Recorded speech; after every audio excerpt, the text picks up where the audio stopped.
Senator Faulkner. Thank you, Mr. President. A fortnight ago, the Sydney Morning Herald reported that Rupert Murdoch had once directed his editors to kill Whitlam. Notwithstanding, I'm delighted to report that Edward Gough Whitlam is very much alive. Tomorrow, the 11th of July, marks Gough's 98th birthday, a time to celebrate his longevity, his resilience and his extraordinary contribution to this nation. At 98, Gough will be amongst the oldest living former heads of government in the world. He is the third oldest in a group of political leaders born during the early years of the First World War, surpassed in age only by the Netherlands' Piet de Jong and Jamaica's Howard Cook. Gough is a little more than a year younger than Piet de Jong. De Jong, like Whitlam, served his nation in war and led his country as Prime Minister afterwards.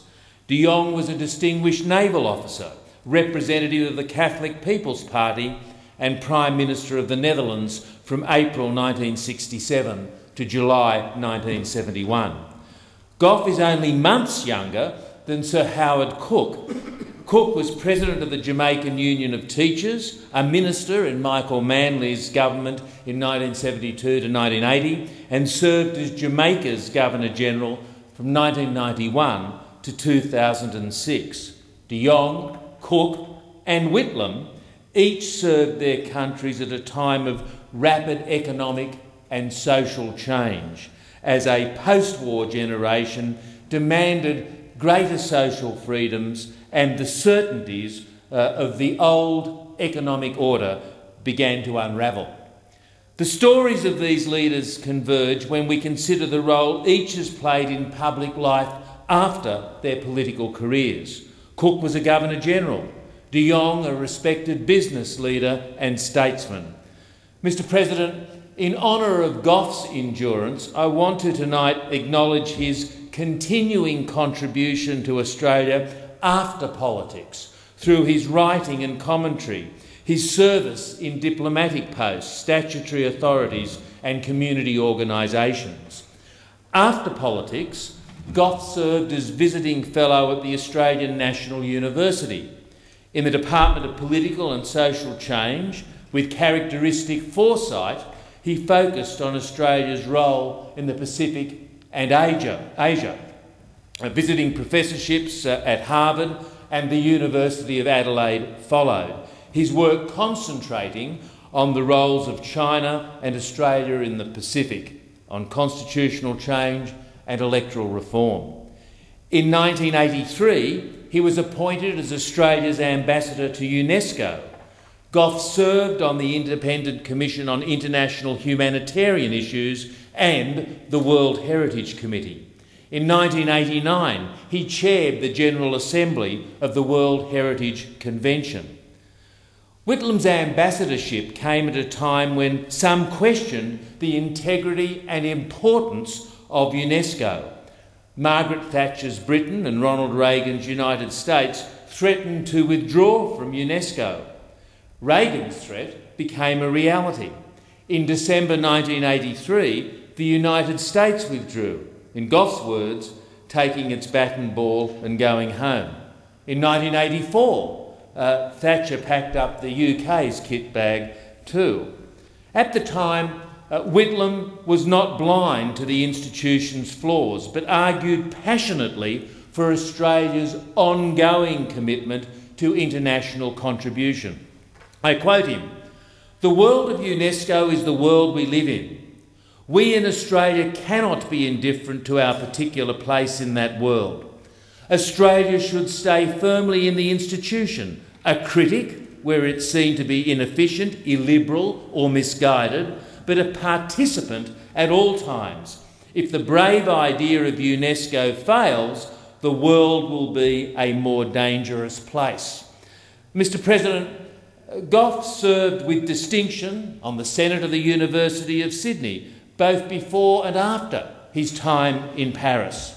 In 1985, he was appointed to Australia's Constitutional Commission, and from 1987 to 1990, he served as the chairman of the National Gallery of Australia. Close to a decade later, he campaigned passionately for the Republic during the 1999 referendum. In 2008, aged 92, Gough, the early prime ministerial champion of land rights in this country, the man who decades earlier had poured earth in Vincent Lingiari's outstretched hand, returned to Parliament to witness then Prime Minister Kevin Rudd's apology to the stolen generation. All this and so much more. Any list of his achievements omits how often Gough was there, in his office, at the end of the phone, responding sometimes to detailed inquiries that often only he could answer. Certainly, only he could add the minutiae, the colour and the human interest.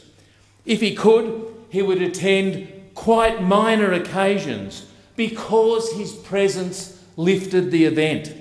His loyalty to his friends and to the Australian Labor Party has never waned. In the fullness of time, a researcher using Gough's formidable RAAF navigators' logbooks, continuous from their beginnings during the war until his very last flight, will be able to track his movements and what he did at each end. The lectures, keynote addresses, book launches, eulogies. And these works will add several more volumes to Gough's formidable range of writings. Let me remind the Senate that in 1997, aged 80, Gough Whitlam published Abiding Interests. In the foreword, he notes, I quote him, "If I begin this book with a short review of the dismissal of my government, it is to emphasise that my abiding interests for Australia did not end with it.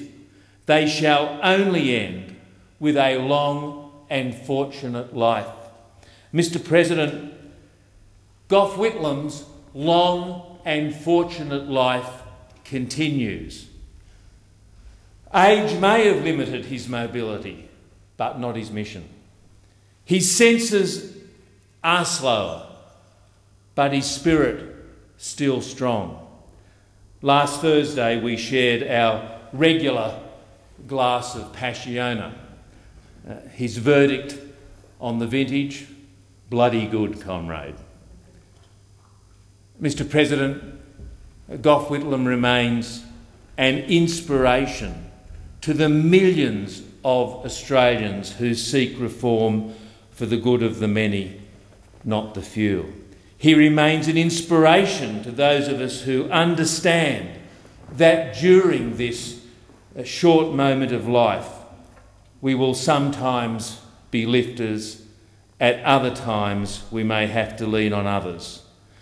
That politics at its best does not divide society, but reminds us of the collective responsibility that we have to each other. Happy birthday, Gough.